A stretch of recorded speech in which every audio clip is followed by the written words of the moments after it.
Hello દોસ્તો, ગામડીઓ કારીગર YouTube ચેનલમાં તમારું સ્વાગત છે। આજે આપણે જોઈશું કે જાળિયું કઈ રીતનું બનાવવું એમ, અને આ જાળિયાની શું કિંમત થાય, કેટલો વજન બે છે, એ પ્રમાણે આપણે જોઈએ કે જાળિયું કઈ રીતનું બને છે અને કેમ બનાવવું।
હવે આપણે જાળિયા બનાવી નાખ્યા છે, એનું આપણે વજન કરશું, કેટલો એક જાળિયામાં વજન થાય છે અને બે જાળિયામાં કેટલો વજન થાય છે।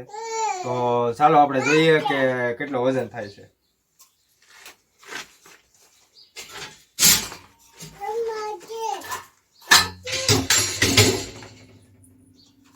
મિત્રો, એક જાળિયાનો વજન થાય છે 16 કિલો, અને હવે આપણે બીજું જાળિયું મૂકીએ, બંનેનો થઈને કેટલો વજન થાય એ આપણે જોઈએ।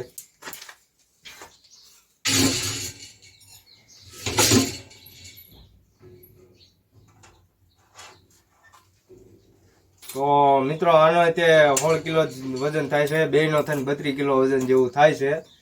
અને આ જાળિયા સેક્શન બારી માટેના જાળિયા છે, એમાં આ જાળિયા વધારે વપરાય છે।